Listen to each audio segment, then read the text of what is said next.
A mission that went terribly, terribly wrong. A team was sent out into the deep, frozen wilderness to find a missing hunter. Going into an environment like that, you know they expected a standard recovery. Honestly, they expected to find a body. But instead, what they actually found was proof that something was still alive out there, and it was waiting. The hunter had vanished weeks prior, and when investigators finally reached the search site, it yielded absolutely nothing. No blood. Think about that for a second. In a violent animal attack, or even a bad accident, there's almost always a trace left behind. But here, there was just nothing. And no tracks either. Weeks went by like this. The absolute lack of any physical evidence completely baffled investigators. It was honestly as if this hunter had just been plucked directly from the frozen earth. A true unexplained void, right in the middle of nowhere. Well, that is until a local tracker found something miles away from that initial disappearance site. Deep in the snow, he stumbled upon a hidden cave entrance. It looked completely untouched, except for one chilling detail. Footprints. Just a single set of human footprints. They went straight into the darkness of the cave, but none came out.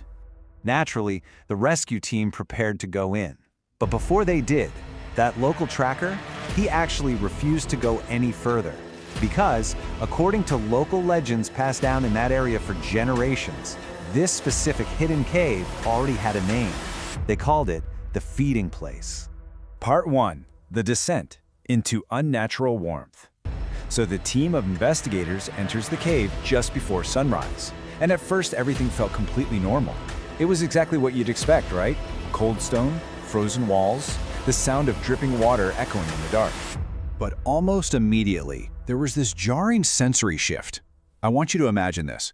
Outside, the forest is completely frozen solid, sub-zero temperatures. Yet, inside this cave, the temperature inexplicably starts rising. With every single step they take deeper underground, it gets warmer. The air didn't just feel warm, though. The report stated it actually felt almost alive, heavy, stifling. As they're pushing through that heavy, warm air, their flashlights catch something on the rock walls. Claw marks. And not just a few of them. We're talking hundreds. They were fresh, gouged incredibly deep into the solid stone. And the most terrifying part? They were way, way too large to belong to any known animal on Earth. Part 2. Chamber of the Lost. A graveyard in the dark. Eventually, this narrow tunnel opens up into a massive, cavernous chamber. And when their flashlights sweep across the floor, they realize they're standing in a literal graveyard. Thousands of bones. Deer, wolves, bears. Some of them looked decades old, completely calcified. But others, well, they looked terrifyingly recent. Then, one of the investigators' beams of light catches something glinting in the dark. Scattered across the floor, right there among the animal bones, were human teeth, and sitting right next to them was a rusted hunting knife. The missing hunter's initials were literally carved right into the handle. So the terrifying truth was finally confirmed. The hunter had reached this place, but he definitely never left. It was at that exact moment of realization that they heard it. Breathing. Slow. Heavy. Close. The sound was just echoing off the high walls of this dark chamber. Everyone immediately stops moving. The breathing continues. One breath, then another, and then complete silence. No water dripping, no wind, just a dead, suffocating stillness. One investigator, barely whispering, just asks out loud, "Are we alone?" And from deeper inside the blackness of the cave, a voice actually answered back, "No." The team whips their flashlights toward the sound instantly. At first, they don't see anything, just an empty, impenetrable darkness. But then, a pair of glowing eyes appears in the distance, just staring, unblinking. Then, another pair appears, and another. The team counted 6 pairs of eyes glowing in the blackness before they vanished. Whatever was living down there in that warm dark, it was definitely not alone. Absolute panic sets in. One of the investigators raises a camera and fires off a single flash, illuminating the chamber for just a fraction of a second. But man, that fraction of a second was enough to burn an image into their minds for the rest of their lives. The photograph captured the skeletal figure, at least 9 feet tall. Its limbs were stretched out in these impossible, unnatural proportions. Its jaw was hanging open impossibly wide, and hiding in the darkness right behind it were several other massive shapes, just watching, waiting. Part 3. The voices we know. Psychological escalation. Now, the physical threat was terrifying enough for sure, but what happened next was incredibly calculated. Out of nowhere, the screaming started. Desperate, agonizing human screams just echoing from deeper inside the cave. Instinctively, the team rushes forward to help, but they quickly realize something is terribly, terribly wrong. The screams weren't natural. They were repeating. Exactly the same. Every single word, every breath, kind of like a corrupted audio recording just playing on a loop. Then, the voice changes. It's the missing hunter. He's calling them by their specific names, asking them to come closer into the dark. And then, the ultimate horror. One investigator actually hears his own brother calling out to him. Another hears his mother.